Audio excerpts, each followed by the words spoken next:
En la clase anterior vimos 1000 años de historia, 1100 años, abuelo de pájaro, ¿no? Por supuesto. Esta vez vamos a ver 500 años, pero son más acontecimientos.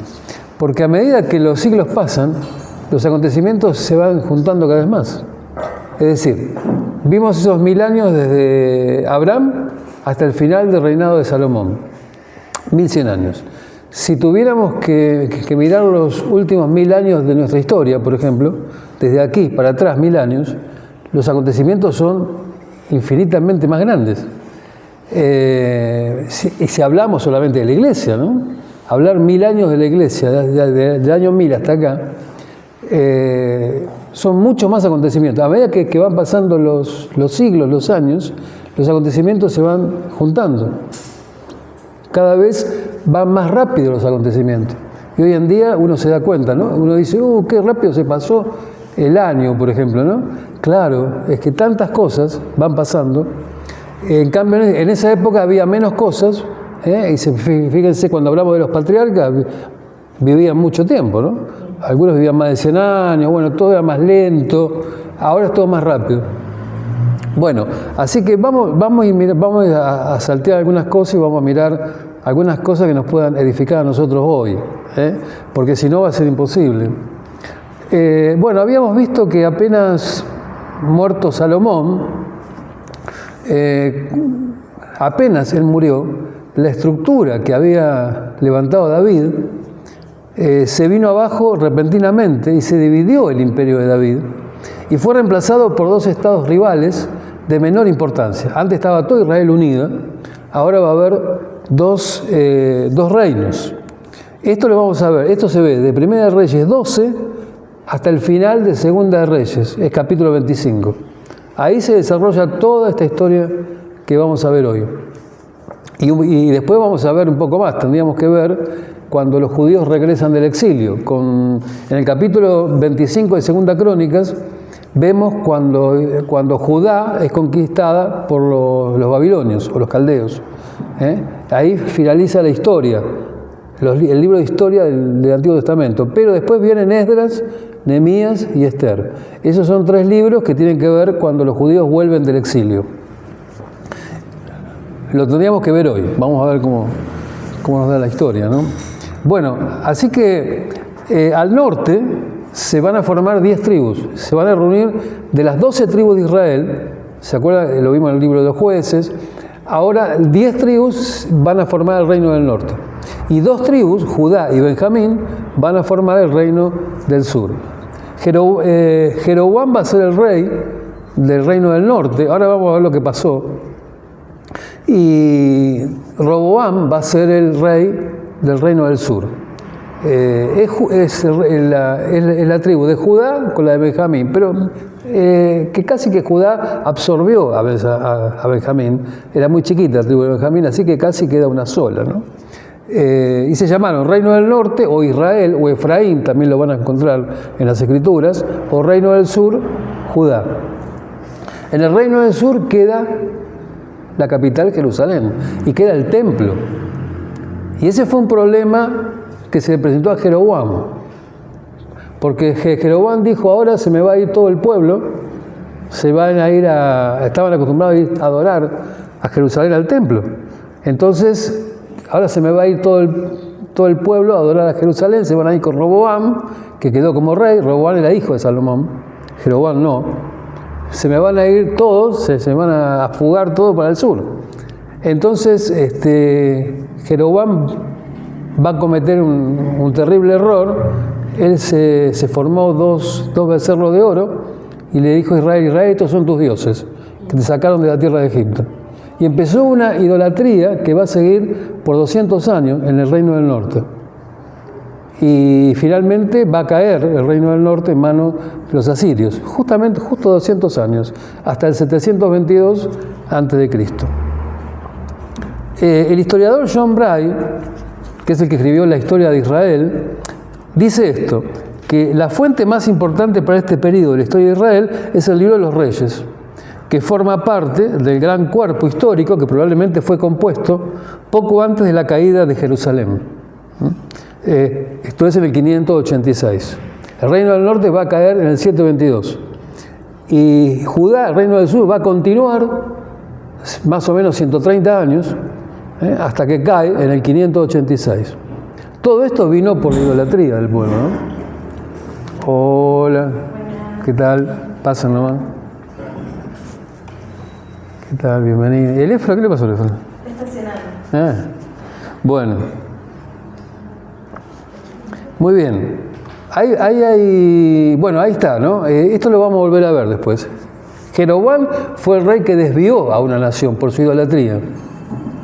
Todas las tribus del norte. Y Roboam fue el rey que perdió a Israel. Después lo vamos a ver y por qué. Roboam era el hijo de Salomón.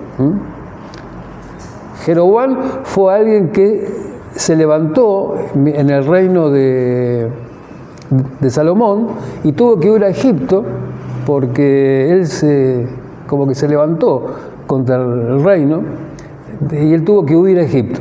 Cuando él se entera que Salomón había muerto y que las tribus de Israel lo iban a elegir a Roboam como rey de todo Israel, al sucesor de Salomón, él viene justamente para hacer eso. Se juntó en todas las tribus en Siquem y ahí lo iban a elegir a Roboam, pero después vamos a ver lo que pasó. Por eso Roboam, él perdió a Israel, las 10 tribus del norte, y Jeroboam lo desvió con la idolatría. Ahí está el mapa, ¿no? Ahí tiene el reino de Israel al norte y el reino de Judá al sur. Primera de Reyes 12, Reyes 25, Segunda de Reyes, en un periodo de 350 años en total. Y el reino del norte va a durar 200 años y 150 años más va a durar el reino del sur. Bueno, acá estoy yendo rapidito. Vamos a ver el reino del norte. Primero vamos a enfocarnos ahí. Y vamos a resumirlo en estas dinastías que hubo, que son 4. La de Jeroboam, la de Basa, la de Omri y la de Jehú, o Jehú, como quieran decirlo. Y después vamos a hablar algo de Elías y de Eliseo, que son los profetas que estuvieron aquí con estos reyes. Hablemos algo de la dinastía de Jeroboam. Él fue un administrador eficiente del reino, pero como dije, el problema de Jeroboam fue que él desvió a Israel a la idolatría. Él tomó una iniciativa para descarriar a su pueblo y él pensó, hola Efraín, él pensó, como les dije antes, cuando se divide el reino, él dijo, los habitantes del reino se me van a volver para el sur, van a ir a adorar al templo de Jerusalén. Entonces él dijo, voy a levantar dioses, voy a levantarle mis propios dioses a Israel. Y él se hizo ahí 2 versículos, a ver si lo podemos leer algo, Primera de Reyes 14.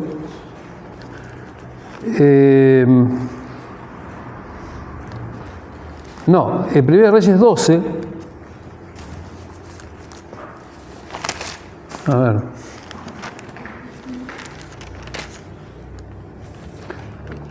Fíjense, del 25 en adelante dice el pecado de Jeroboam, dicen algunas Biblias.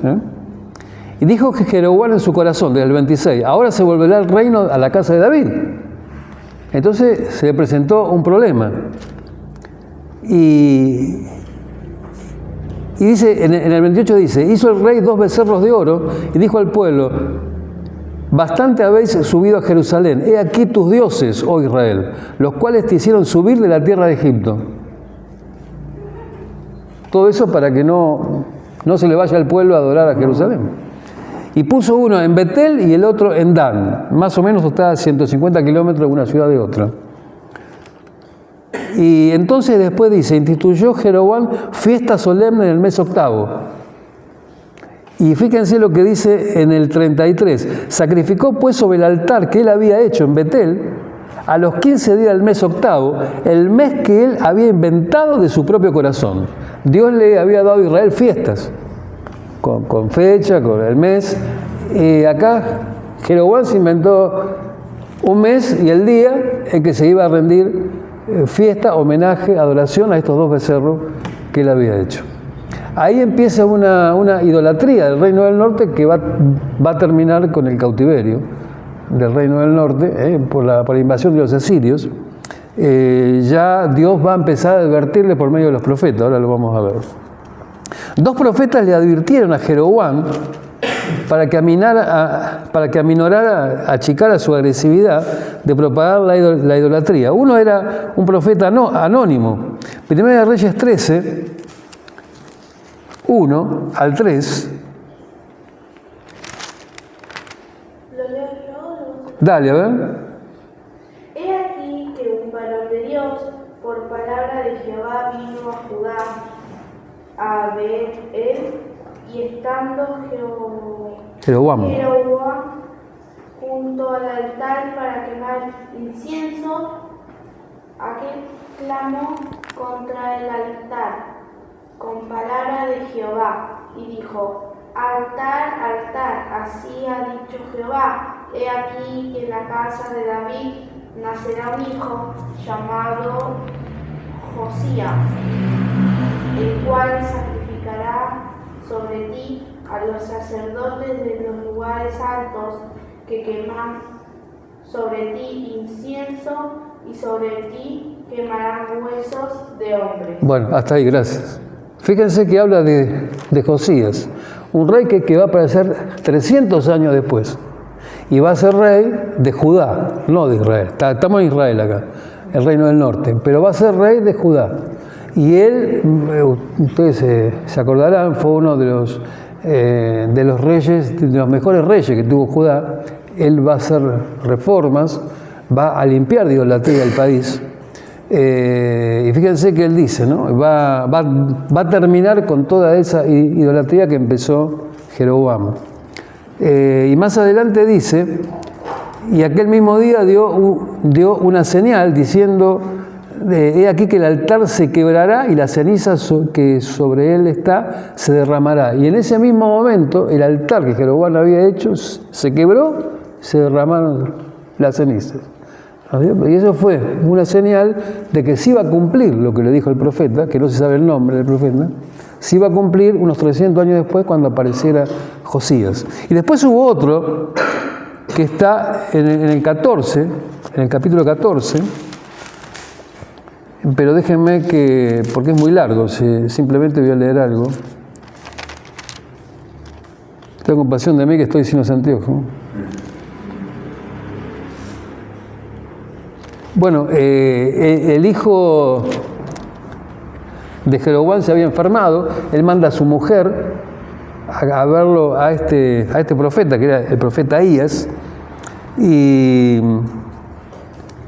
el profeta le hizo saber que su hijo iba a morir, y por la falta de obediencia a los mandamientos de Dios.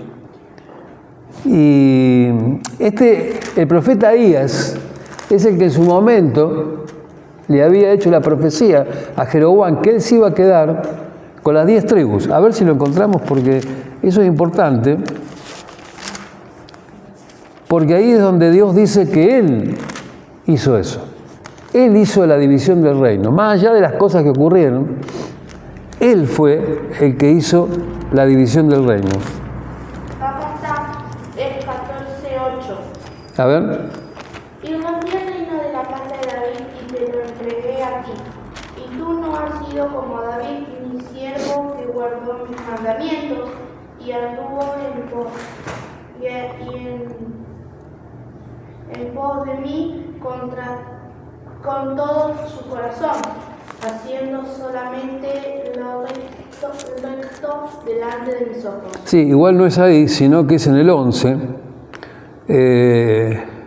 Cuando apareció el profeta Ahías por primera vez, esto fue durante el reinado de Salomón, y fue a darle una profecía a Jeroboam de lo que iba a pasar con él. Y esto está en el capítulo 11, versículos del 29 en adelante. Déjenme que yo busco para resumirlo esto. Dice: aconteció pues en aquel tiempo que saliendo Jeroboam de Jerusalén, le encontró en el camino el profeta Ahías, silonita, y este estaba cubierto con una capa nueva. y estaban ellos 2 solos en el campo. Y tomando Ahías la capa nueva que tenía sobre él, la rompió en 12 pedazos. Y dijo a Jeroboam: toma para ti los 10 pedazos, porque así dijo Jehová, Dios de Israel: he aquí que yo rompo el reino de la mano de Salomón, y a ti voy a darte 10 tribus. Ahí es cuando Jeroboam después está huyendo él a Egipto. Y cuando, no, fue antes de la huida, porque cuando Salomón se entera de esta profecía, que el reino de Dios se iba a dividir, mandó a apresarlo a Jeroboam y él huyó a Egipto. Y después le dice, y él tendrá, hablando de Salomón, y él tendrá una tribu por amor a David mi siervo, y por amor a Jerusalén, ciudad que yo he elegido de todas las tribus de Israel, por cuanto me han dejado y han adorado a Astaret, diosa de los egipcios, diosa de los sidonios, a Quemos, dios de Moab, y a Moloc, dios de los hijos de Amón. Eso había pasado con Salomón, ¿se acuerdan? Finalmente se volvió idólatra y adoró a estos dioses que eran abominación delante de Dios. Entonces, en el 35 dice: pero quitaré el reino de la mano de tu hijo y lo daré a ti. Está hablando de Roboam.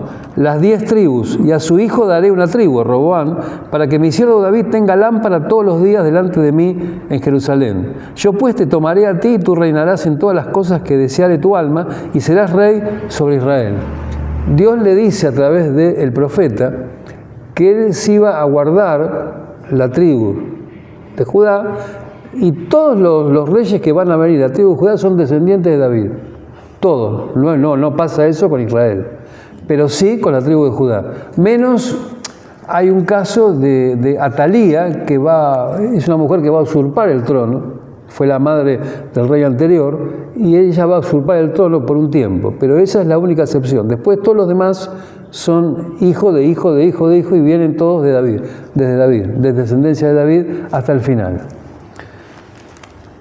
Pero Dios le dice, a ver, porque hay donde Dios le dice que esto es algo que yo voy a hacer, no es algo que ustedes van a hacer, sino que esto de la división del reino es algo que yo hago, le dice Dios. Así que hay que tener en cuenta eso, porque más allá de las cosas que estos hombres hacen, había un designio de Dios por arriba de eso, de que Dios buscó la separación del reino. Muy bien, estamos aquí con Jeroboam, y después de él va a reinar Basa. Acá está lo de Jeroboam, dos profetas que le advierten lo que vimos, y después va a reinar su hijo Basa. Y él era de la tribu de Isaacar. Hizo acá lo que vamos a ver en el Reino del Norte, que la capital se va a trasladar de un lado a otro. No pasa eso con Jerusalén, sigue con Judá, sigue siendo Jerusalén la capital y sigue siempre el templo allí para adorar. Y aquí vamos a verlo al profeta Jehú, y él le va a recordar al rey que debía servir al Dios que le había dado el encargo de reinar, pero desdichadamente Basa continuó en los caminos de Jeroboam y siguió la idolatría. Después va a venir el rey Ela, que es hijo de Basa, y va a gobernar menos de 2 años, y estando borracho el rey, va a asesinarlo Zimri, y Zimri va a gobernar solo 7 días. Y Zimri va a exterminar toda la casa de Basa, todos los descendientes de Basa los va a exterminar. Hubo mucha sangre que corrió en este reino de Israel. Y después va a venir la dinastía de Omri, que fue bastante larga la dinastía esta, y el rey más conocido de esta dinastía va a ser Acab, con su esposa Jezabel. Acab fue el peor rey que tuvo Israel. Todos fueron malos, pero Acab fue el peor. Se desbandó, digamos. Así como Manasés va a ser el peor, que después vamos a ver en el reino del sur de Judá. Pero acá estamos con esta descendencia, Y cuando muere Acab, cuando muere Omri, le van a suceder sus hijos, Ocosías y Joram. El reinado de Omri fue importante porque él va a edificar la ciudad de Samaria. Y es importante, desde ahí va a quedar la ciudad de Samaria como capital del reino del norte. Y se va a ir a adorar ahí. Y esto va a durar hasta que caiga. 120, 130 años después va a caer el reino del norte y va a caer Samaria por los asirios. La ciudad de Samaria estaba ubicada estratégicamente en un camino principal, y lo que Omri hizo fue establecer una política exterior muy buena. En eso estuvo bien, pero él firmó una alianza con Fenicia y se casó con Jezabel, que era hija de los fenicios, que era hija del rey, de los sidonios. Había dos ciudades importantes en Fenicia, Tiro y Sidón. Y ella era hija del rey, que se llamaba Etbaal, rey de los sidonios. Y ella era adoradora del rey Baal.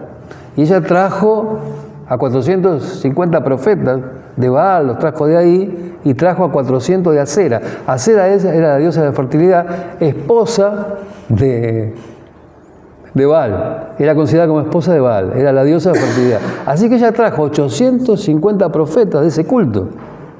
Los trajo a Israel. Que después va a aparecer Elías, ¿no? Y él va a luchar contra eso. Así que ahí se produjo una unión, un casamiento degradante entre Acab y Jezabel. Y bueno, ahí tuvo un reinado Acab de 22 años, reinó Acab. Y luego Atalía, es otra Atalía, no la que dije hoy, sino el tema que los nombres se repiten. Hay reyes de Israel con un nombre que son los mismos que del reino del sur. Por eso a veces hay confusión, hay que verlo con cuidado eso. Acab pudo construir y fortificar muchas ciudades, incluso ciudades de Jericó, y derrochar mucho dinero. Fíjense, en Primera de Reyes 22:39 dice que él construyó una casa de marfil para él, de marfil. Fíjense hasta dónde llegaba la degradación de Israel, ¿no es cierto? Bajo el gobierno de Acab y Jezabel se promovió el culto a Baal. El rey de Israel edificó a ese dios de Tiro un templo en la ciudad de Samaria. Edificó un templo a Baal en la ciudad de Samaria. Y al introducir en Israel centenares de profetas, se convirtió en la religión del pueblo de Acab. Por consiguiente, Acab conquistó renombre de ser más malvado de todos los reyes que gobernaron a Israel. Se señala a Jezabel como la influencia atrás del rey, ¿no es cierto? Se dice que atrás de un gran hombre siempre hay una gran mujer. Bueno, en este caso sí, pero totalmente lo contrario, ¿no? La influencia era de ella, porque ella era la idólatra. Es interesante cómo Acab al final se va a arrepentir. Y eso me pareció significativo. Al final del relato de Acab, acá, en la Carta de los Reyes, dice que él se arrepintió después al final, delante de Dios. Pero bueno, eso es un capítulo aparte. Aquí va a aparecer Elías.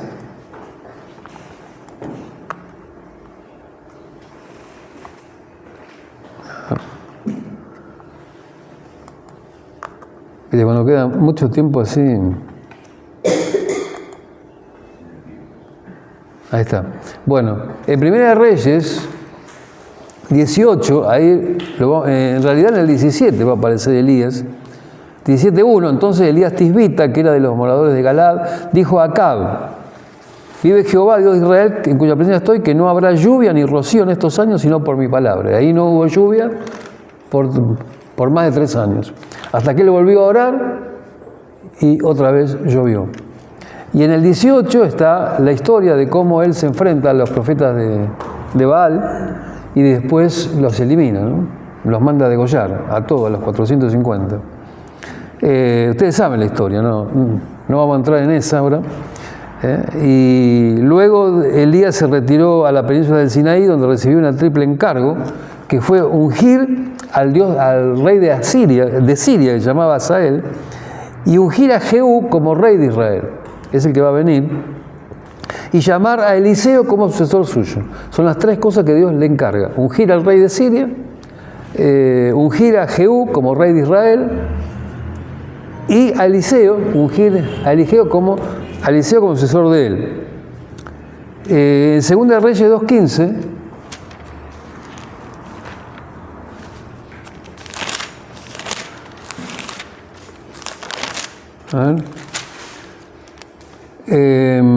dice: viéndole los hijos de los profetas que estaban en Jericó al otro lado, dijeron: el espíritu de Elías reposó sobre Eliseo. Y vinieron a recibirle y se postraron delante de él. Ya Eliseo había partido, ¿no?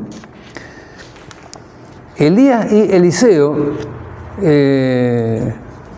lo que hicieron fue establecer escuelas de profetas en Israel. Después hay que ver cómo aparecen unos profetas que son los que establecieron ellos en Israel, que no estaban antes. Y tanto el ministerio de Elías como el de Eliseo trascendió la frontera de Israel, siendo conocido en Siria, en Judá y en Edom, que estaba abajo del reino de Judá, y Siria al norte.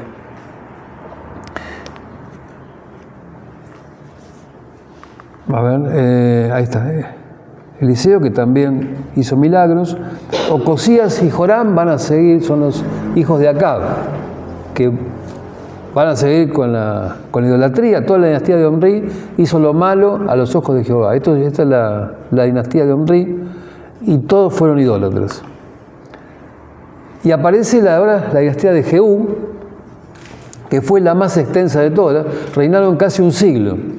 Hijo de hijo de hijo. Así que reinó Jehú, después su hijo Joacab, su hijo Joás y su hijo Jeroboam II, o segundo, como quieran. Y llegaron a ser un poderoso reino con prestigio internacional y prosperidad. Pero no pudieron eliminar la idolatría, porque ellos también eran idólatras, ni destruir las imágenes de los dioses y los altares que ya estaban levantados ahí desde Jeroboam. Después de Jeroboam II es importante, ahora vamos a ver por qué. Porque ahí empiezan los profetas a profetizar. Dios empieza a enviar ahí los profetas para advertirle a Israel lo que iba a suceder. Y después envía a Judá también. Después de Jeroboam II, continuó reinando esos que tienen ahí: Zacarías, Salum, Manahem, Peca y Osea. Osea fue el último de los reyes cuando va a ser invadido por los asirios. Pero ellos reinaron muy poco tiempo, hasta el final. La dinastía de Jehú fue una dinastía con extrema debilidad. Empieza así, pero después arranca y se convierte en un reino con poder, sobre todo con prestigio internacional. Pero Israel seguía siendo idólatra. Estaba lindo por afuera, pero por adentro Israel estaba corrompido totalmente. Y fue supuestamente un periodo próspero. Jehú llevó adelante una revolución sangrienta porque él eliminó a todos sus competidores. Exterminó el balaísmo, todos los profetas de Baal, todo lo exterminó. Se deshizo de Jezabel y de la dinastía de Omri. Todos los que quedaban de la dinastía anterior, lo eliminó a todos. Cientos de personas murieron ahí.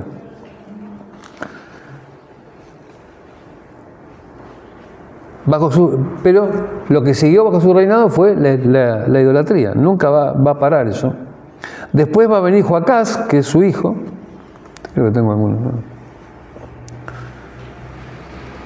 Igual, no se apartó de la idolatría, ni destruyó las imágenes de los dioses en Samaria. Después va a venir Joás, y durante su reinado revivieron los triunfos de Israel hacia el exterior.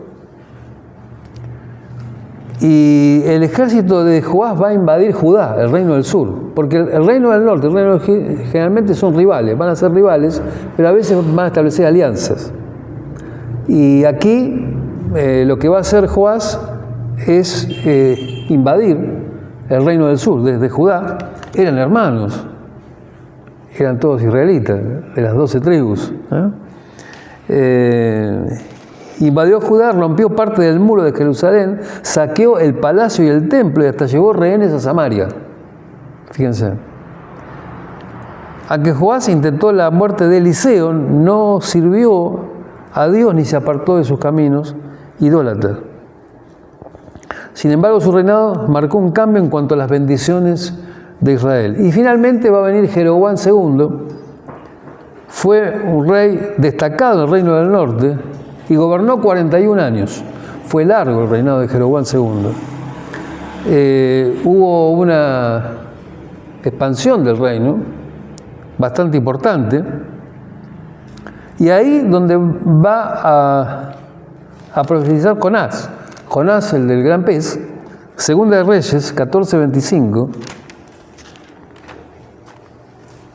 Ahí se menciona una profecía de Jonás. Fíjense, dice, él restauró, hablando de Jeroboam II, él restauró los límites de Israel, desde la entrada de Hamat hasta el mar del Arabá, conforme a la palabra de Jehová, Dios de Israel, la cual él había hablado por su siervo Jonás, hijo de Amitai, profeta que fue de Gat-Efer. Este es el mismo Jonás que Dios va a enviar a Nínive después, Nínive la capital de los asirios, y va a hablarle a los habitantes de Nínive, y los habitantes de Nínive se van a convertir. Eso fue increíble, lo de Jonás fue increíble. Un pueblo totalmente idólatra, sangriento, porque Nínive fue una ciudad muy sangrienta. Los asirios fueron muy sangrientos con sus enemigos. Y Nínive era la capital asiria. Pero bueno, aquí es interesante esto de la profecía de Jonás, porque es el único lugar donde aparece, después aparece el libro de Jonás. Otra cosa interesante es que hubo paz y prosperidad no igualados desde los días de Salomón. Y dieron a Israel lujo y riqueza que se refleja en los libros de Amós y Oseas. Aquí cuando Dios va a levantar, Amós y Oseas fueron los dos primeros de los profetas. De los 12 son 16 en total. 4 de los mayores, son 5, pero las lamentaciones, el mismo libro de Jeremías. Así que Isaías, Jeremías, Ezequiel y Daniel, más los 12 menores son 16. ¿No? Acá los primeros que empiezan, son los profetas clásicos, se llaman. Los primeros que empezaron a profetizar son Amós y Oseas. Y le hablan a este reino, al reino de Israel. Porque algunos hablaron del reino de Israel, otros hablaron del reino del sur, otros hablaron a los dos. Ahora vamos a verlos. Oseas va a empezar su carrera en el final del reinado de Jeroboam. Acuérdense que reinó 41 años. En el final va a aparecer Oseas. Pero antes en realidad apareció Amós. El primero que apareció fue Amós. Y Oseas toma alguna profecía de Amós en lo que él va a escribir y lo que va a decir. Ellos aparecen ahí para advertir a Israel, al reino del norte, de que Dios le dijo, si siguen así, van a terminar en cautividad. Iba a venir el castigo de Dios. Todos los profetas, los 16 que Dios va a enviar, es para advertirles a Israel del castigo. Pero siempre Dios dio al final una palabra de restauración. Dios lo iba a castigar, pero los iba a restaurar. Por eso acá en Oseas, Amós habla de juicio en realidad, pero Oseas habla del castigo de Dios, ahí tienen los textos bíblicos, pero también le habla del amor de Dios. Y siempre va a aparecer eso en los profetas clásicos. Dios les habla del castigo, muy duro, pero al final siempre le habla de la restauración, y que Él se iba a guardar siempre un remanente del pueblo y que iba a ser restaurado. Y evidentemente sucedió así. Así que ahí tienen los años en que profetizan cada uno de ellos. El primero que profetiza es Amós, 765 al 755, y Oseas del 750 al 710.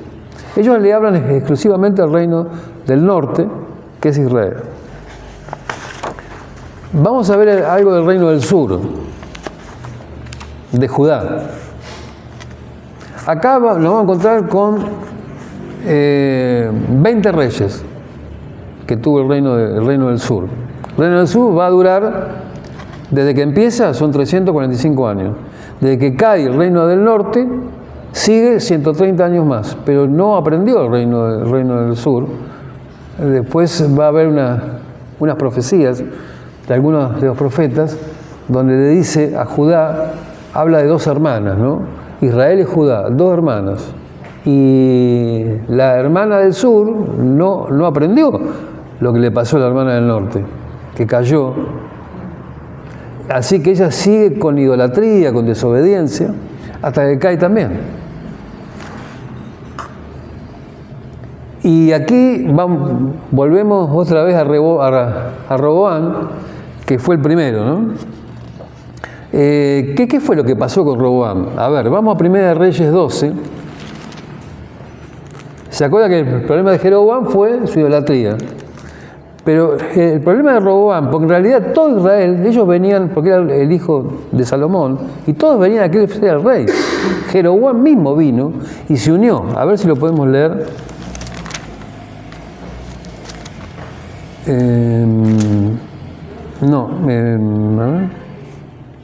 Estoy en 2 Reyes, perdón. 1 Reyes 12, me parece. Fíjense, dice, rebelión de Israel, dice el título, ¿no? Roboam fue a Siquem, porque todo Israel había venido a Siquem para serle rey, todo.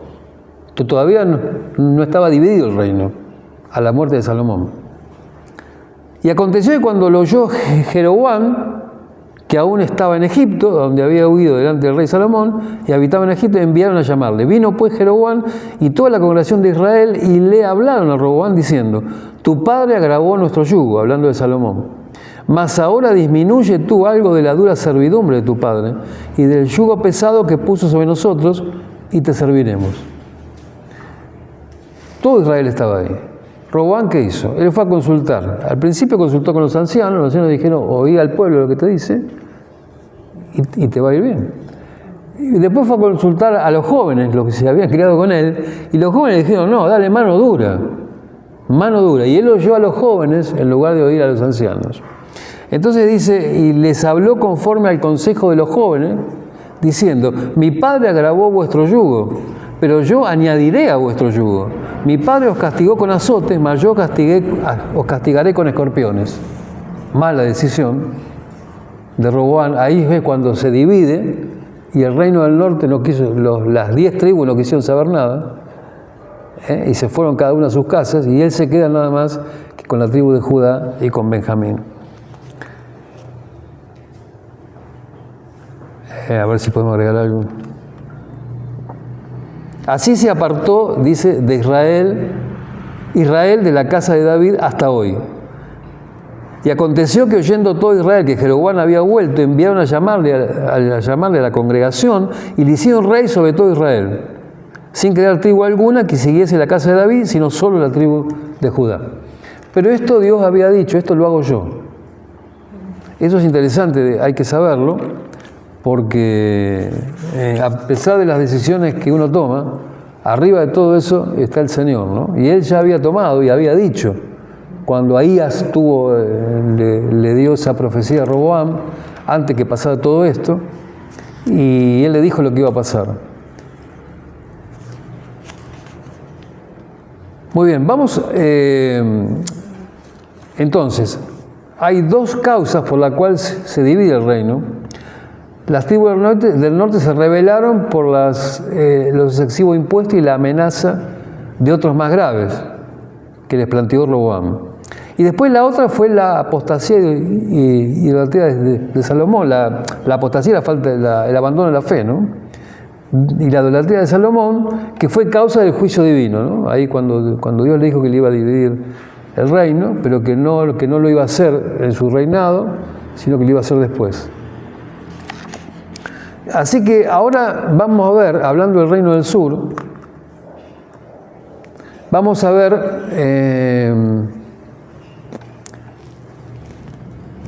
reinar a Asa. Asa es el que siguió a Roboam, fue su hijo. Y él, vamos a decir que tuvo un gobierno más o menos bueno, por decirlo de alguna manera. Asa preparó el camino para el despertamiento religioso que va a prevalecer bajo Josafat. Fue bueno su gobierno, en realidad la Biblia dice que hizo lo bueno ante los ojos del Señor. y inició un programa de reformas amonestando al pueblo a guardar la ley de Moisés. Estamos ya ahora en el reino del sur, ¿eh? Ya dejamos el reino del norte y estamos en el reino del sur. Siempre tuvo reyes más temerosos, ¿no? Judá que Israel.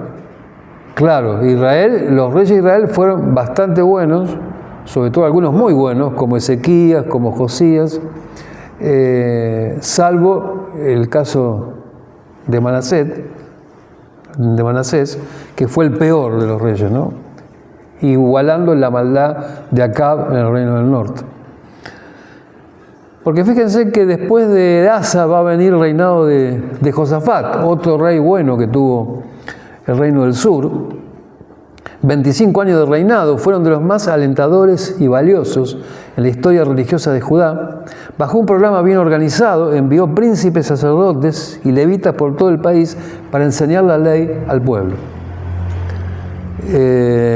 Vamos a leer Segunda de Crónicas 20, vamos ahí, a Segunda de Crónicas 20, Crónicas, Ustedes saben que se relatan los mismos acontecimientos, pero diferentes, porque Crónicas fue escrito después del exilio, y están estas cosas que ocurrieron de la historia, están vistas con el diario del lunes, digamos, cuando ya pasó todo esto.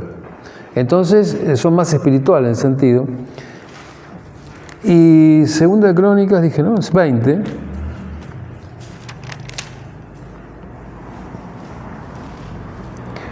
Moab y Amón se transforman en los enemigos de Israel y vienen a atacarlos.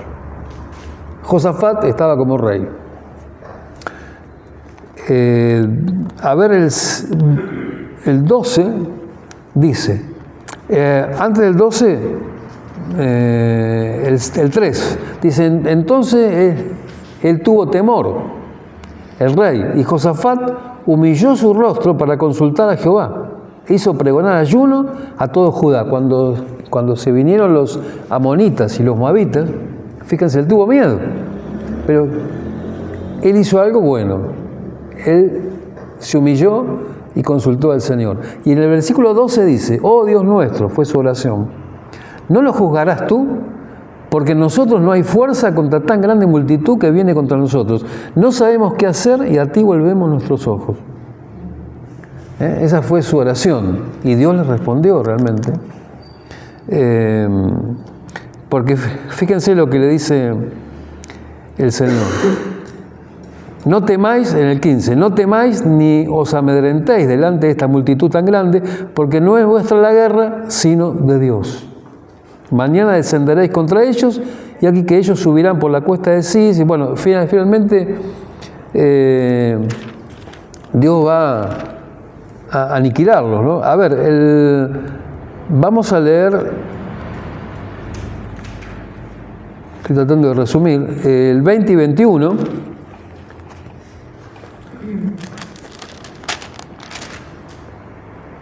dice lo que Josafat hizo, ¿no? Y cuando se levantaron por la mañana, salieron al desierto de Tecoa, y mientras ellos salían, Josafat, estando en pie, dijo, oídme Judá y vosotros y moradores de Jerusalén, creed en Jehová vuestro Dios y estaréis seguros, creed a sus profetas y seréis prosperados. Y habido consejo con el pueblo, puso a algunos que cantasen y alabasen a Jehová, vestidos de ornamentos sagrados, mientras salía la gente armada, y que dijesen, glorificad a Jehová, porque su misericordia es para siempre. Empezaron a entonar cánticos de alabanza. ¿Y qué es lo que pasó? Sucedió que Dios puso trampas y se eliminaron ellos mismos, ¿no? A ver, dice el versículo 22 y 30. Y cuando comenzaron a entonar cantos de alabanza, Jehová puso contra los hijos de Amón, de Moab y del monte de Seir las emboscadas de ellos mismos que venían contra Judá. Y el 30 dice, y el reino de Josafat tuvo paz porque su Dios le dio paz por todas partes. Finalmente los enemigos se mataron entre ellos, Y todo eso porque, bueno, por la oración de Josafat, pues se humilló delante de Dios, dijo, Señor, yo no sé qué hacer. Y ahí Dios empezó a guiarlo, y él puso a los cantores que empezaban a alabar, y ahí los enemigos se mataron unos a otros, ¿no? La alabanza hay poder, en la alabanza de Dios hay poder, Los enemigos huyen en medio de la alabanza. Algo que hizo mal el rey. Alguna macana se iba a mandar. Y su macana fue entablar relaciones amistosas con Acab. Mientras tanto él estaba, Acab estaba como rey en Israel, con Jezabel. Y él lo que quiso fue tener el reino del norte a su favor. Él quiso que, de tenerlo ahí, se necesitaba ayuda para que los defiendan. Así que él hizo relaciones amistosas con Acab y con Jezabel. Hizo una alianza impía, digamos así, ¿no es cierto? Hizo una alianza con la dinastía impía de Omri, con Acab, y fue severamente reprendido por 4 profetas, Josafat. Pero con esta alianza, Josafat tuvo una nación amiga, ahí por si cualquier cosa, ¿no? En la siguiente década, los resultados de esta alianza con Josafat se hicieron sentir en Judá. Porque todo se paga, ¿viste? Al final. Y al final vinieron las consecuencias. A su muerte lo sucedió su hijo Joram, el cual no solo ejecutó a 6 de sus hermanos, sino que adoptó los caminos malos de Acab. Bueno, ahí está. Josafat, todavía no llegamos ahí. Es interesante esto, ¿no? O sea, esa alianza, las consecuencias se hicieron ver después con el hijo de Josafat, no con él. En su reinado hubo paz, pero las consecuencias se vieron después. Y eso pasa hoy también. A veces las consecuencias no las vemos en el momento, pero las vemos después. Si le erramos, si desobedecimos a Dios, a veces las consecuencias se van a pagar. Si no las pagamos nosotros, las van a pagar los que vienen, nuestra descendencia, nuestros hijos. Así que es mejor no mandarse ninguna macana, ¿eh? Este cambio religioso puede razonablemente atribuirse a Atalía, esposa de Joram, hija de Acab y Jezabel. Ahí está, porque la hija de Acab con Jezabel se llamaba Atalía. Y ella fue la esposa de Joram, el hijo de Josafat. Y ahí se pudrió todo, digamos, ¿no? Claro. El profeta Elías reprochó con severidad a Joram, el cual murió de una enfermedad incurable, el hijo de Josafat. Y ahora vamos a ver el que sigue, el reinado de Usías. Usías o Azarías, a veces aparece, es el mismo rey. Vamos a leer lo que dice ahí para resumir. Usías buscó a Dios en el tiempo de Zacarías, que le enseñó a temer a Dios. Y mientras el rey buscó la dirección del Señor, Dios le dio éxito. Pero al final se va a desbandar también Usías. Mas cuando ya era fuerte, dice en 2 Crónicas 26, su corazón se enalteció para su ruina, porque se rebeló contra Jehová su Dios, entrando en el templo de Jehová para quemar incienso en el altar del incienso. Dijo, yo puedo ir y quemar. Y el tema era que son los sacerdotes, los descendientes de Aarón, es que podían hacer eso, no los reyes. Así que fue reprendido duramente y lo que pasó es que quedó leproso hasta su muerte. A causa de eso, que él quiso entrar a adorar a Dios en el templo, a ofrecer incienso, y eso solamente lo podían hacer los sacerdotes, así que no terminó bien, digamos, su reinado, ¿no?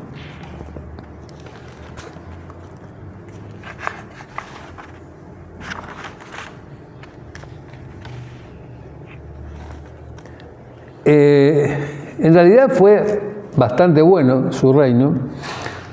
La prosperidad de Usías se relacionó directamente con su confianza en Dios, pero falló al final, como también sucedió con varios, sucedió con Salomón y con tantos otros, ¿no? Por eso que tenemos que cuidarnos, porque a veces cuando uno tiene muchas victorias y se cree que está allá arriba, pero si uno está muy arriba, cuando cae va a hacer ruido. Eso es lo que pasó con varios de los reyes, ¿no? De Israel y de Judá. Fíjense, 2 de Crónicas 26, esto está en 2 de Crónicas 26, 16 al 23, pero vamos a ver si podemos resumirlo.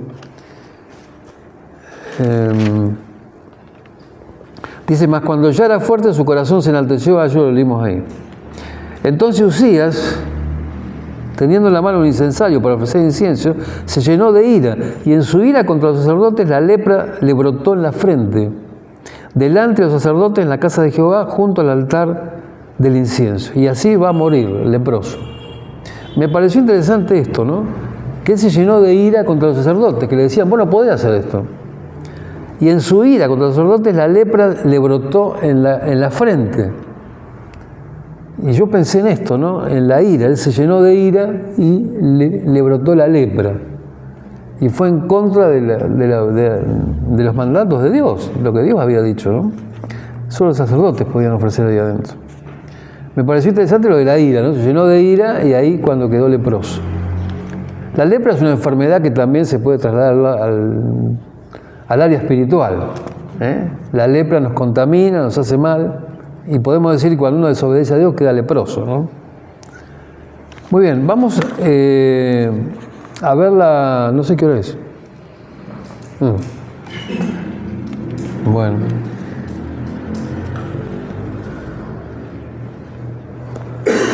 Siempre vamos 7:30, ¿no? 7:30 vamos. Sí, claro.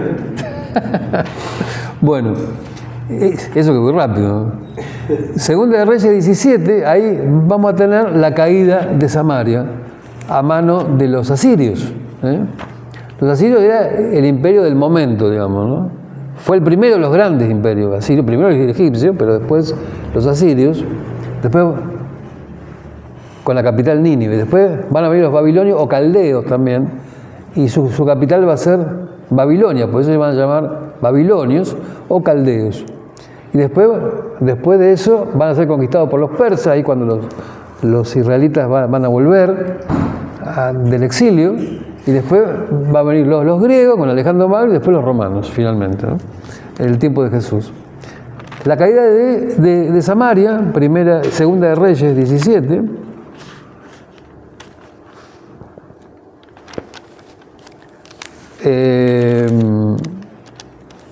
esto lo vamos a ver, dice, les leo algún versículo, dice, y el rey de Asiria invadió todo el país y sitió Samaria y estuvo sobre ella 3 años. La sitió durante 3 años.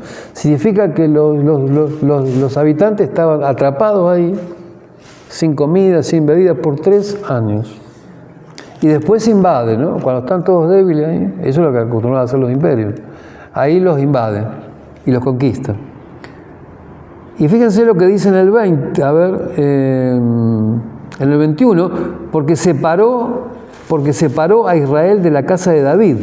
Y ellos hicieron rey a Jeroboam, hijo de Nabat. Y Jeroboam apartó a Israel de en pos de Jehová y les hizo cometer gran pecado. Y los hijos de Israel anduvieron en todos los pecados de Jeroboam que él hizo sin apartarse de ellos, por 200 años.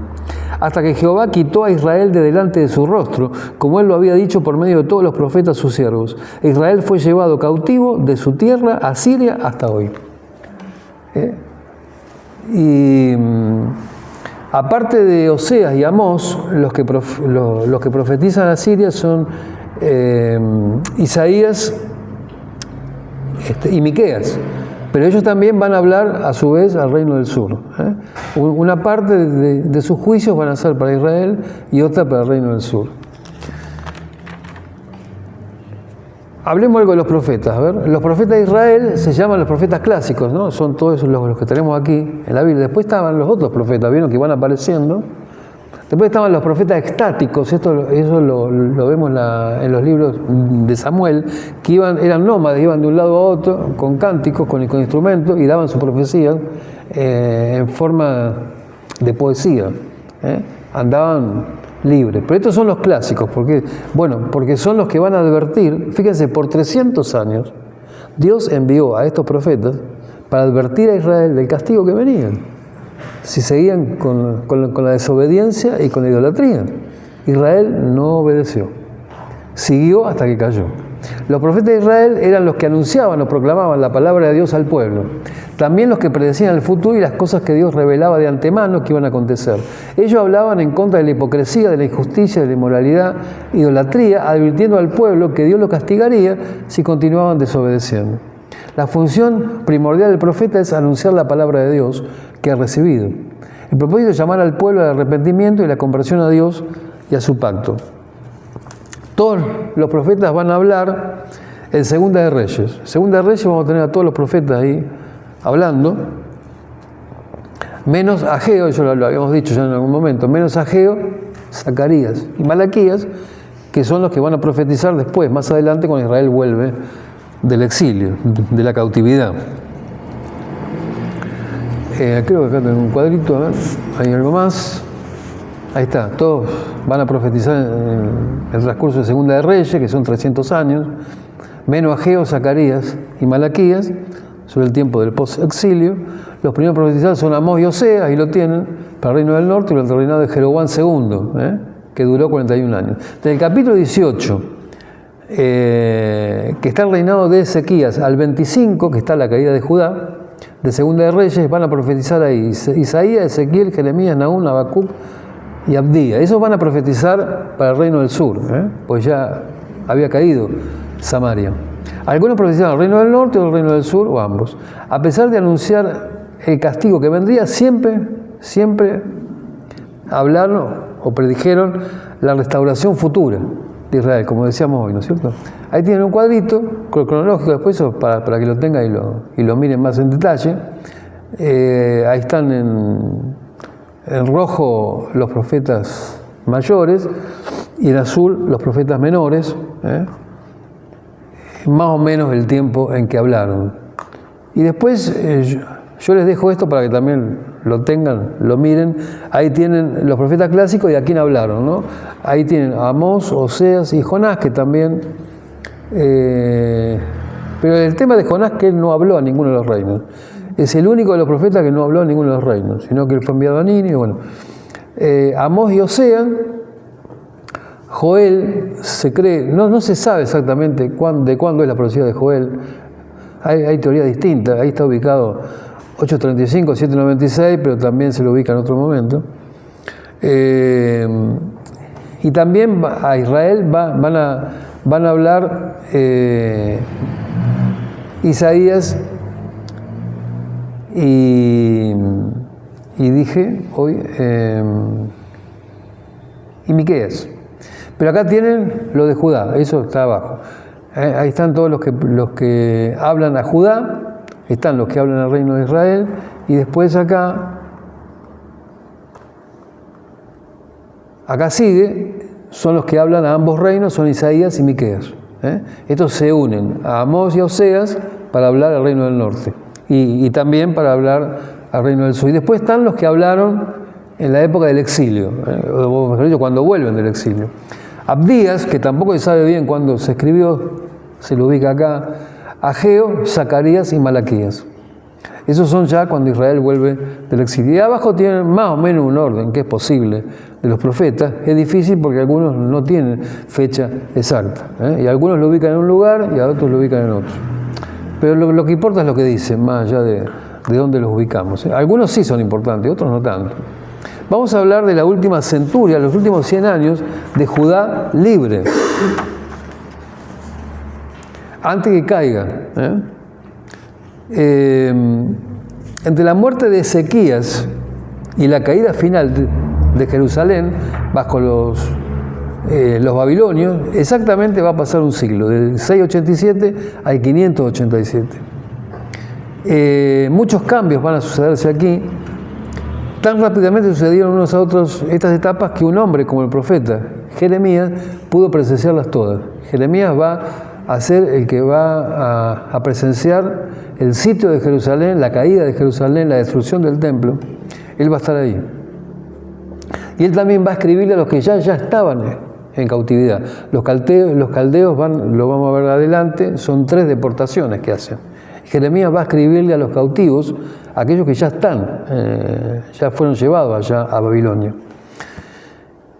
Ezequías y Josías son los reyes más destacados del último periodo de Judá. Ezequías fue bisabuelo de Josías.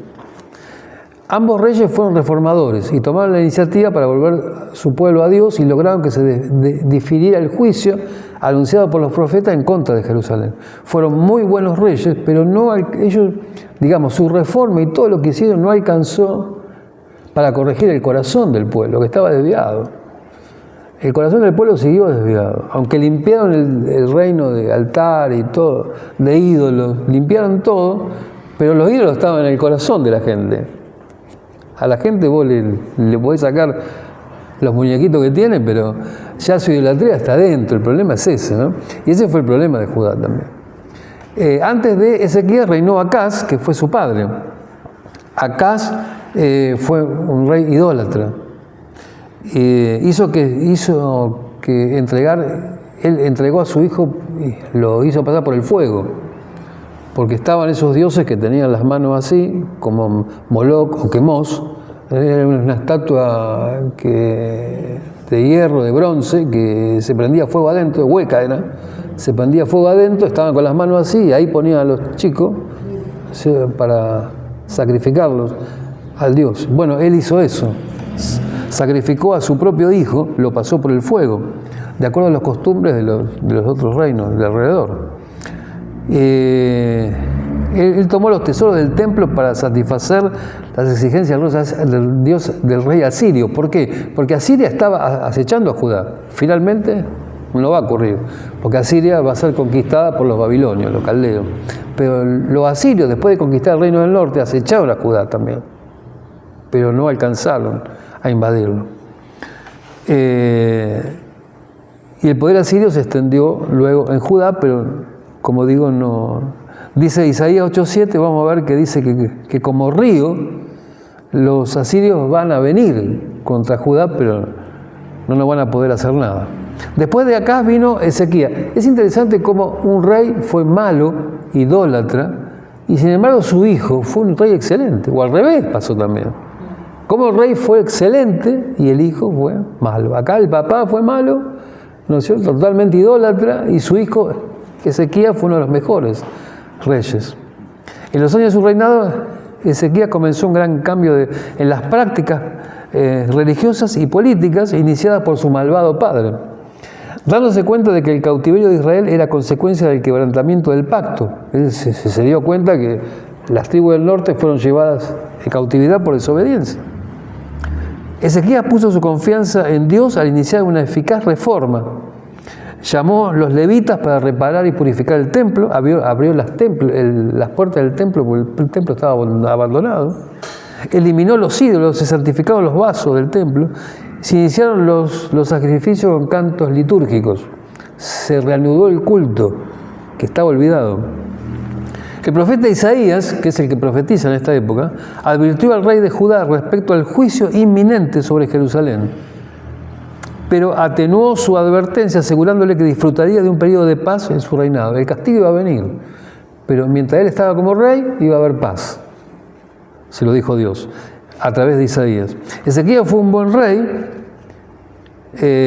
No solamente había guiado a su pueblo en la mayor reforma de la historia de Judá, sino que también había guiado religiosamente a muchos de la tribu del norte. Después van a venir, antes de Josías, va a venir Manasés y Amón. Manasés justamente fue hijo de Ezequías, un buen rey, y el que viene va a ser malvado, totalmente malvado. Fíjense lo que hizo, ¿no? Él lanzó a Judá a la más negra época de idolatría al erigir altares a Baal y construir ídolos, con lo cual se compara únicamente a Acab y a Jezabel del reino del norte. Se instituyó el culto a las estrellas y a los planetas. El rey hebreo rindió culto a Moloch, dios amonita, mediante sacrificio de niños. Astrología, la adivinación y el ocultismo recibieron reconocimientos oficiales durante su reinado, desafiando los mandamientos de Dios, ¿no es cierto? Amón, hijo de Manasés, hizo prevalecer también la idolatría. Y aquí va a venir el reinado de Josías. Él comenzó a reinar con 8 años de edad. Algunos de los reyes arrancaron chiquititos. Claro que tenía asesores, pero igual, ¿no es cierto? Segunda de Reyes 22:1. Cuando Josías comenzó a reinar era de 8 años. Reinó en Jerusalén 31 años.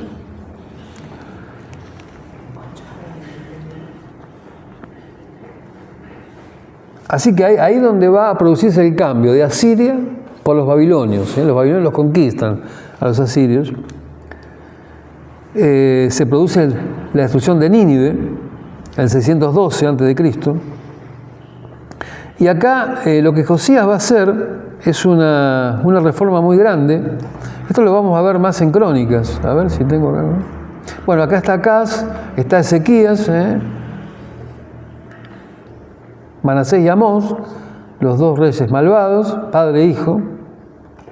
Y después van a venir las reformas de Josías. Si nosotros vamos a 2 de Crónicas 34,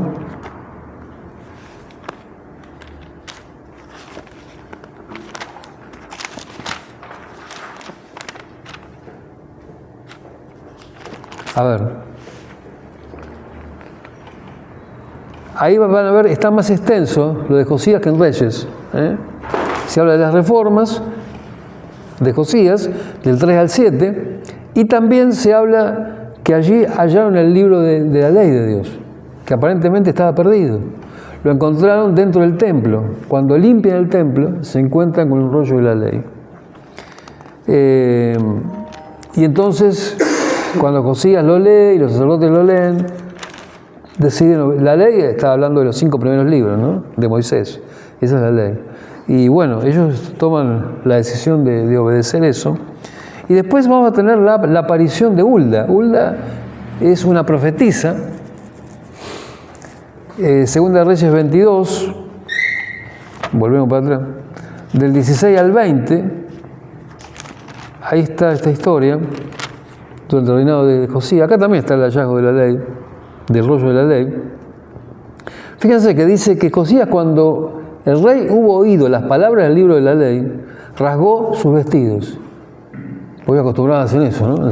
En señal de duelo, en señal como diciendo, ¿qué pasa? Nunca, ¿cuánto hace que no se obedece lo que Dios dejó dicho acá? Entonces, ahí cuando toman la decisión de obedecer. Entonces, dice que, fíjense que dice, por cuanto nuestros padres no escucharon las palabras de este libro, para hacer conforme a todo lo que nos fue escrito. Entonces fueron el sacerdote Hilcía y Ahicam, a la profetisa Hulda, mujer de Salum, guarda de las vestiduras, la cual moraba en Jerusalén, en la segunda parte de la ciudad, y hablaron con ella. Y ella les dijo, así ha dicho Jehová, el Dios de Israel. A ver si lo resumo esto. Decid al varón que os envió a mí, justamente a Josías, al rey. Así dijo Jehová, he aquí que yo traigo sobre este lugar y sobre los que en él moran todo el mal de que habla este libro que ha leído el rey de Judá. Por cuanto me dejaron a mí y quemaron incienso a dioses ajenos y provocándome a ira con toda la obra de sus manos, bueno, pulpo. O sea, ella reafirma el castigo que va a venir, pero no en tiempo de Josías, sino que va a venir más adelante, ¿no?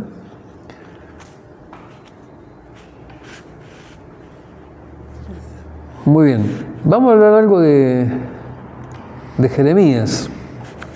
Jeremías fue llamado al ministerio profético aproximadamente en 627 a.C. Su ministerio va a durar 40 años. Cuando ya Josías había iniciado su reforma, ahí inicia su ministerio, Jeremías. Y los primeros 20 capítulos del libro de Jeremías están relacionados con la época de Josías. Cuando lean Jeremías, acuérdense, los primeros 20 capítulos están relacionados con el reinado de Josías, porque si lo leen, uno lee y no alcanza a darse cuenta. Pero si uno tiene en cuenta eso, va a entender mejor la profecía de Jeremías. Jeremías fue fiel mensajero de Dios en las dificultades, en las difíciles décadas que llevaron al reino de Judá a su condenación. Porque acá empiezan, después de Josías, no va a tardar mucho la caída del reino, unos 30 años. Y ahí donde se suceden unos reyes que duraban muy poco, hasta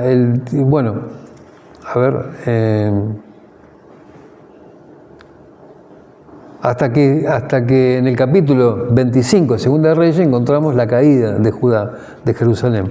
Pero ahora vamos a ver porque hubo 3 deportaciones, pero esto lo vamos a ver un poquito después.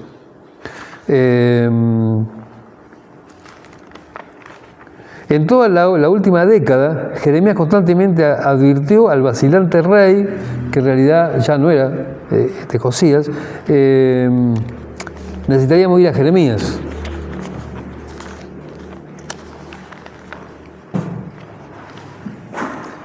Isaías, Jeremías, Jeremías 21,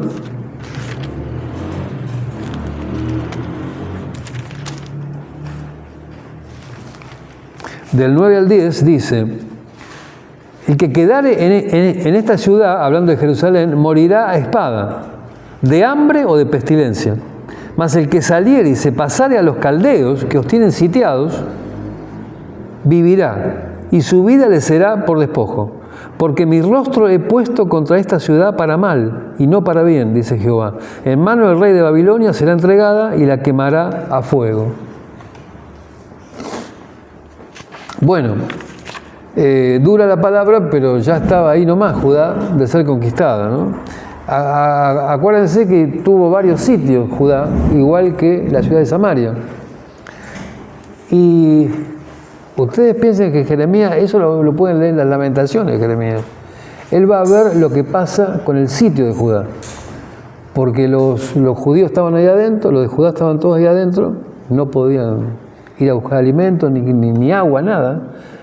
Y Jeremías vio cómo se degradaba el pueblo, las madres empezaron a comerse a sus hijos. Eso lo pueden leer en las Lamentaciones de Jeremías. Los reyes, los príncipes de Judá que antes había, ahora estaban así flaquitos, piel que se le pegaba a los huesos. Bueno, fue horrible todo eso. Él vivió todo eso. Y lo cuenta ahí en las Lamentaciones. Así que se lo dejo para que lo lean. Exilio y restauración. Bueno, vino el cautiverio asirio babilónico, ¿no? Los asirios se llevan a los del norte y los babilonios del sur. Los profetas Amós y Oseas anunciaron que el exilio de Israel se debió a su rebelión contra Dios.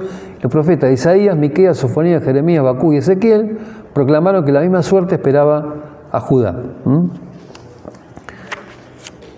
Había los asirios dejaban a su gente en las ciudades que conquistaban dos costumbres diferentes, la de los asirios y la de los caldeos, diferentes.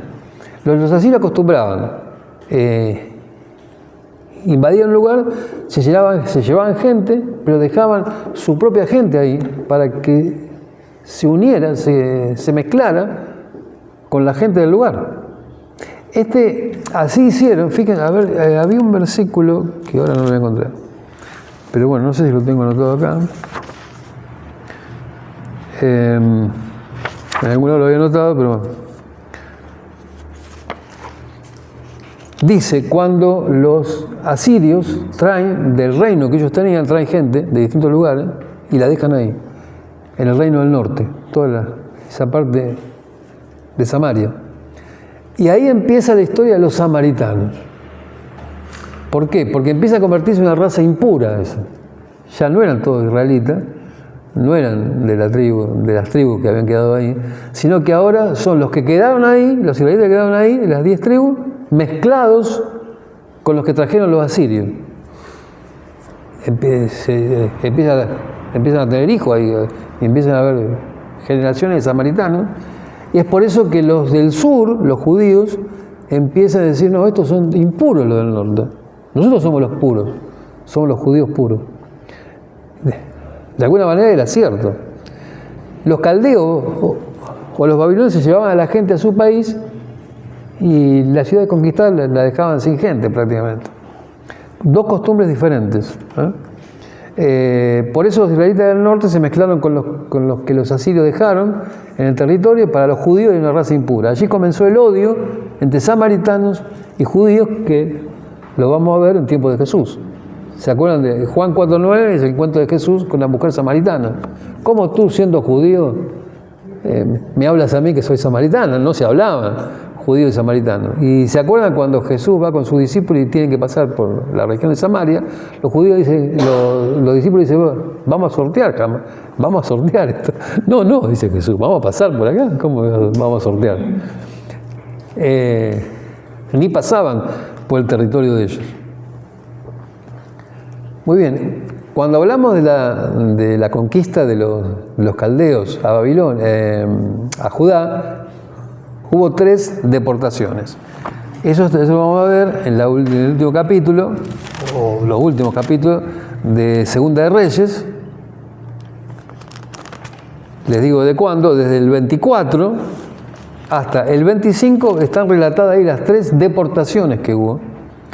De los príncipes, de los mejores, ahí donde llevan a Daniel y a sus amigos, ¿no? Ellos van en la primera deportación, que fue en el año 605, lo podemos ver en Segunda de Reyes 24.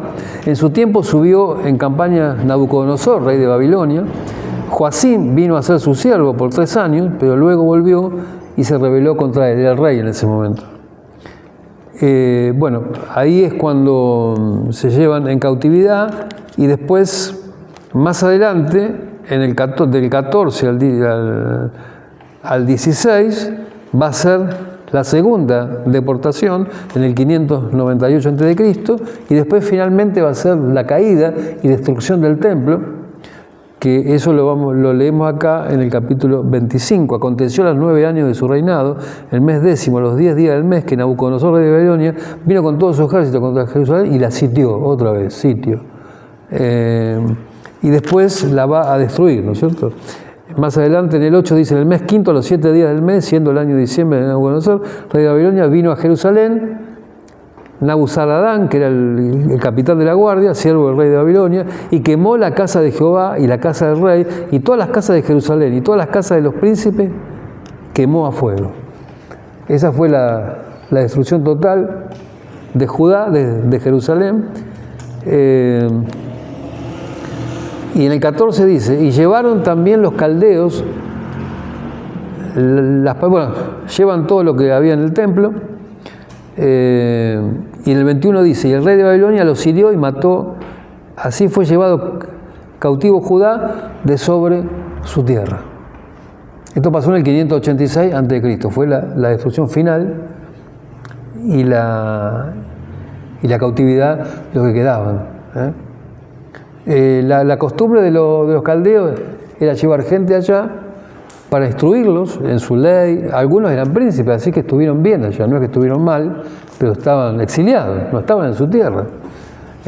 Como el caso de Daniel, ¿no es cierto? Y sus amigos, que él tuvo oportunidad, si quería allá, de pasarla bien. Sin embargo, él no quiso y él renunció a eso. Sin embargo, Dios lo levantó igual. Pero bueno, muchos de los judíos que fueron llevados allá fueron prósperos, se quedaron allá.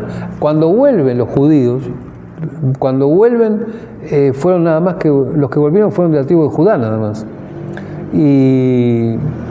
Pero muchos se quedaron allá porque ya habían hecho su familia, sus casas. Algunos habían financieramente eran prósperos, los judíos que estaban allá en Babilonia, así que se quedaron allá, pero muchos volvieron. ¿Cuál fue la situación de los cautivos allá? Bueno, el exilio fue considerado por los afectados como un castigo severo. Estaban privados de su patria, de su posición, sus propiedades, su religión y muchos de sus familias. Algunos fueron con la familia, otros no, se los llevaron solos. El viaje a Babilonia fue humillante y duro. Hay algunos versículos. Sufrían de nostalgia por la ciudad sagrada y por el templo. Bueno, finalmente viene el final del exilio. Fueron 70 años, Dios le había dicho, 70 años iban a estar en una nación extranjera, y viene la restauración de Israel con Ciro, ¿no? Ciro es el que va a pronunciar el decreto, ya era el rey persa, ya los babilonios fueron conquistados por los persas, ahora estaban los persas, y Ciro es el que dicta, el que escribe el edicto para que los judíos vuelvan, tengan la libertad de volver a reedificar el templo y después los muros de la ciudad de Jerusalén. La destrucción de Jerusalén y el exilio marcó el gran ocaso de la historia de Israel. De repente había finalizado su existencia nacional y con ella todas las instituciones que en vida se habían expresado.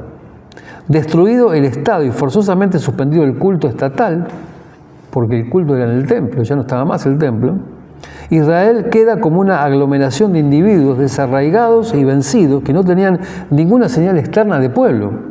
Esto fue lo maravilloso que pasó con Israel, que a pesar de la cautividad, ¿no es cierto?, ellos no se desintegraron como pueblo. 70 años en el exilio, sin embargo, vuelven y siguen. Esto fue único en la historia. No hay otro pueblo que haya sobrevivido como sobrevivió Israel a este ataque y a este exilio. Israel sobrevivió al desastre y al final reanudó su vida como pueblo. Su fe disciplinada y fortalecida a pesar de todo, encontró poco a poco la dirección que había de seguir en los siglos venideros. En el exilio, en la época subsiguiente, nació el judaísmo. Después lo vamos a ver más en detalle. Pero el judaísmo que vemos en los tiempos de Jesús nace ahí, en el exilio y con la vuelta del cautiverio. Los que vuelven tres grupos. El primer grupo viene con Zorobabel, que es el líder que va a reconstruir el templo, ¿no? Y ahí dice, la construcción del templo se inició en el 536, finalizó el 516, 20 años para reconstruir el templo. Acá donde van a hablar Ageo y Zacarías, es de la 5.1. Habíamos visto algo de esto, es de la 5.1. Dice, a ver, profetizaron Ageo y Zacarías, aquí. Acuérdense que en el 24, en el 4:24, se suspende, ellos estaban reconstruyendo el templo y se suspende. Y queda suspendido más o menos por 15 y 16 años. ¿Por qué? Por miedo a los enemigos, que los que habían quedado en la tierra ahí, se transformaron en sus enemigos y no querían para nada que los judíos que volvieran reconstruyeran el templo. Así que ellos por miedo se dedicaron a construir su propia casa y abandonar el templo. Ahí donde aparecen Ageo con Zacarías y alientan al líder, a Zorobabel, y al sumo sacerdote, que era Jesúa, a que sigan con la reconstrucción del templo. Y ellos mismos ponen mano a la obra también. Se remangaron los profetas y empezaron a reconstruir el templo junto con el pueblo. Así que lo reconstruyeron bastante rápidamente después de eso. A ver, 6:14, yo puse ahí, ¿qué dice? Y los ancianos de los judíos edificaban y prosperaban, conforme a la profecía del profeta Ageo y de Zacarías. Edificaron pues y terminaron por orden del Dios de Israel y por mandato de Ciro, de Darío y de Artajerjes, rey de Persia. Pues esos son los reyes que vinieron persas después de Ciro, ¿no? Este fue el primer grupo que vino. Pero vamos a ver las consecuencias que dejó el exilio. El pueblo examinó su fe, aceptó la prueba como un juicio de Dios en el que no faltaron el amor y la fidelidad del pacto divino. Por eso fue algo que no volvieron a hacer los judíos, fue practicar la idolatría. Después han caído en otras cosas, pero surgió un nuevo pacto que Dios celebraría con su pueblo, anticipando el pacto de fe en Jesús. El Mesías que cambiaría los corazones. ¿Se acuerdan de las profecías que está en Jeremías? Yo les daré un corazón nuevo y pondré espíritu nuevo dentro de ellos. Bueno, esto iba a pasar con Jesús, pero ya la profecía fue dada acá. Fue una época de mucha actividad literaria, los libros proféticos fueron copiados y estudiados, la historia de los reinos de Israel recibió su forma final, el pueblo aprendió a adorar a Dios sin los sacrificios del templo. Esto es muy importante lo que pasó, y en esta época se inició la costumbre de reunirse en sinagogas, porque ellos allá en el exilio tuvieron que reunirse, no estaba el templo. Estaban acostumbrados, siempre se reunían en el templo a adorar a Dios. Así que tuvieron que aprender a adorar a Dios en otro lado, al aire libre, y ahí empezó a funcionar la sinagoga. De alguna manera se reunían a estudiar la palabra de Dios, la ley, y ahí, bueno, cantos y todas esas cositas, y enseñanza. El pueblo aprendió a adorar a Dios sin los sacrificios del templo, y en esta época se inició la costumbre. El exilio afectó mucho el concepto del juicio divino y la revelación. Fue sin duda la prueba de fuego para la fe de Israel. Ustedes, si uno se ubica en el momento y en el exilio, uno tiene que pensar cómo este pueblo no fue exterminado. Sin embargo, su fe fue la que los mantuvo unidos. Y esas reuniones que tenían allí, ellos siguieron adorando a Dios, siguieron estudiando la palabra de Dios, y en todo caso buscando obedecerle ahora. Así que después viene la vuelta del exilio y ahí tenemos los libros de Esdras, Nehemías y Esther. O Esther y Nehemías, porque Esther sucede en el medio, entre la historia de Esdras y la historia de Nehemías. La base bíblica es Esdras, Esther y Nehemías, lógicamente. Ahí tiene una fecha aproximada, 539 al 425. Ahí finaliza la historia de Israel del Antiguo Testamento. Estos relatos continúan la narración histórica de Segunda de Crónicas, 36, 22 al 23. Después de eso sigue estos libros. Son los últimos libros de historia. Así que Dios cumple aquí su promesa del regreso de su pueblo a su tierra, que le había dado otra vez los profetas. Habló del castigo, pero también habló de la restauración, del regreso. Y acá está, el regreso en 3 grupos, ¿no? Vimos, el primer grupo viene con Zorobabel. Esto lo pueden leer ahí en Esdras 1 al 6. Y son los que reconstruye el templo de Jerusalén. Allí donde hablan Ageo con Zacarías. Y el segundo grupo va a venir con Esdras. Esdras es un escriba. Él estaba dedicado en sí a restaurar la parte espiritual y moral del pueblo. 58 años más tarde, después de la llegada del primer grupo, viene Esdras, viene desde Persia, también desde el exilio, viene con un grupo. La mayoría de sacerdotes y levitas vienen de regreso a Jerusalén para reconstruir el carácter espiritual y moral del pueblo. Es muy interesante todo lo que pasa con Esdras y cuando él enseña la ley al pueblo, estando ya en Jerusalén, ¿no es cierto? Después viene el tercer grupo con Nehemías, que también es enviado por el rey persa, y viene a restaurar los muros y a oficiar como gobernador del pueblo. Y restaurar el muro y las 12 puertas que había, cada una de las puertas representaba una de las tribus de Israel, y él viene a restaurar todo eso. También es muy interesante lo que pasa con Nehemías, ¿no? Él guía la tercera y última expedición de judíos de Persia a Jerusalén para construir los muros y reformar su ciudadanía, porque él viene justamente a organizar como gobernador la ciudad. Nehemías y su grupo de albañiles completaron su labor en 52 días.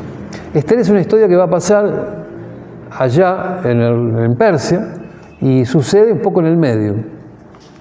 Miren, si uno lee Esdras, el final del capítulo 6 y el principio del 7, si lo quieren anotar, no sé si está acá, me parece que no. Ahí pasan 60 años. Y ahí se desarrolla la historia de Esther en Persia. Porque ahí reina Jerjes primero. Y Jerjes se identifica con el Asuero, el rey Asuero, que aparece en la historia de Esther.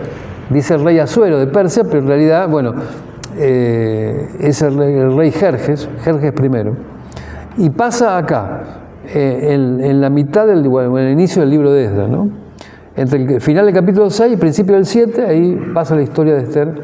Esther es un libro que tuvo mucho tiempo en ser incorporado al canon judío, hebreo, porque en ningún momento menciona el nombre de Dios, en ningún momento.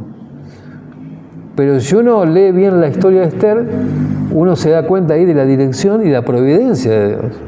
Cómo Dios estuvo allí obrando y trabajando sin que se mencione su nombre. Por eso fue difícil incorporarlo. Los hebreos no lo querían incorporar, los judíos no lo querían incorporar en el canon, hasta que finalmente tomaron la decisión que sí, que evidentemente había una mano de Dios ahí, aunque no apareciera su nombre. Bueno, es muy interesante la historia de Esther, lo que pasa ahí con Mardoqueo, su primo, y cómo Dios salvó a los judíos de un exterminio, porque ahí los judíos,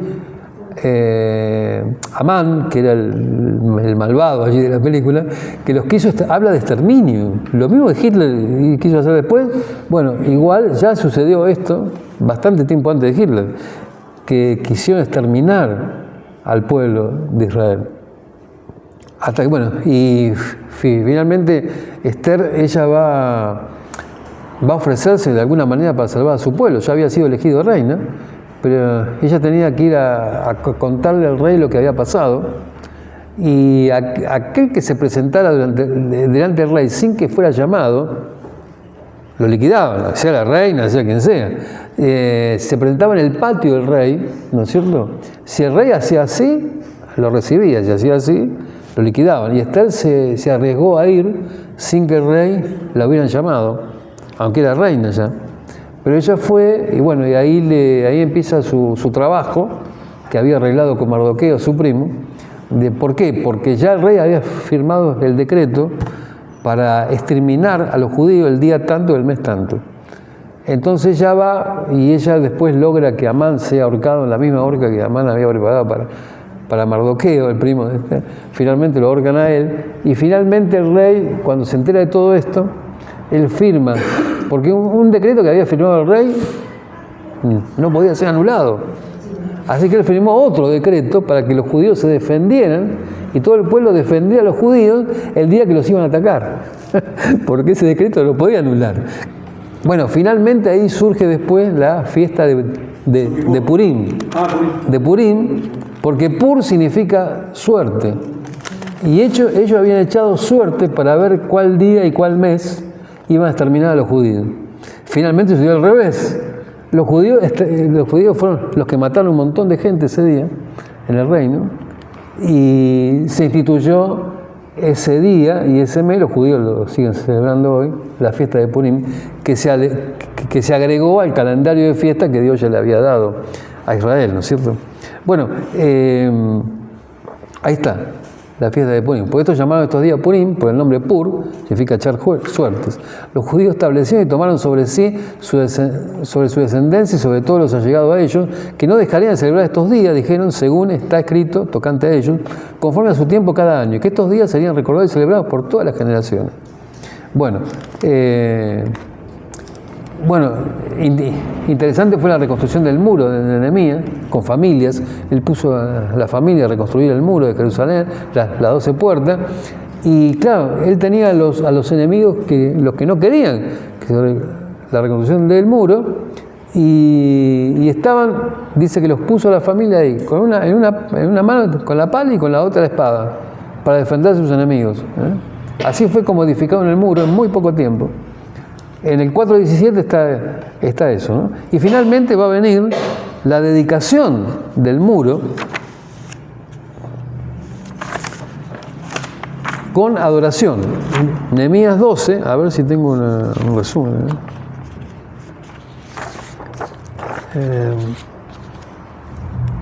Nehemías 12, ya finalizamos, ¿eh? Nehemías 12.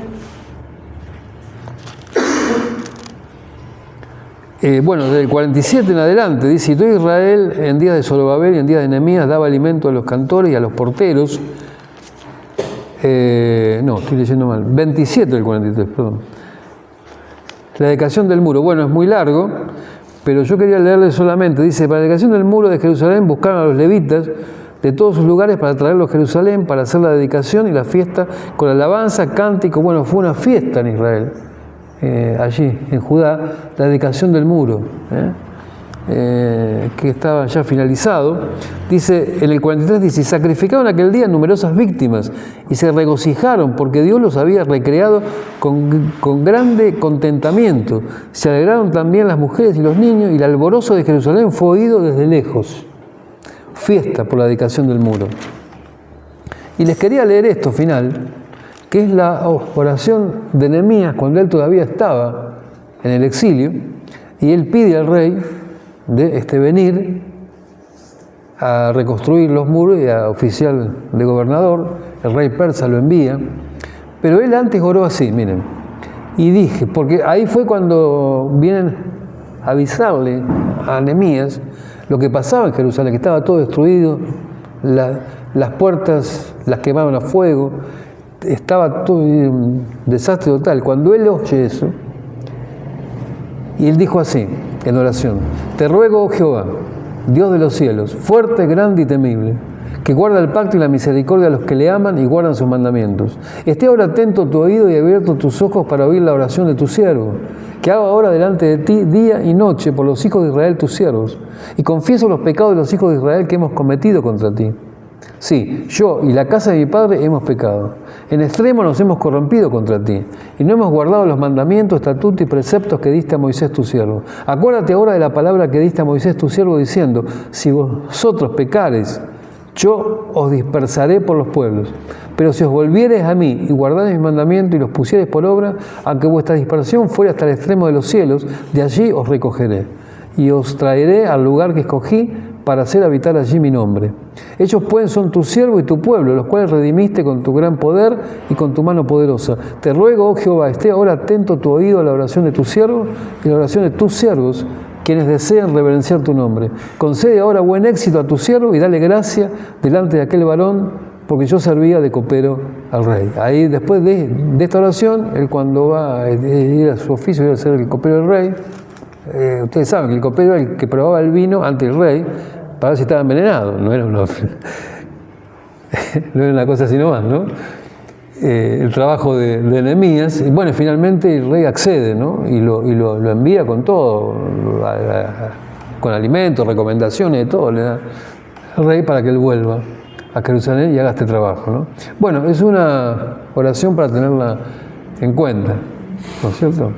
Bueno, hemos dado un vuelo de pájaro súper. Pero bueno, la próxima vamos a ver, nos quedan dos.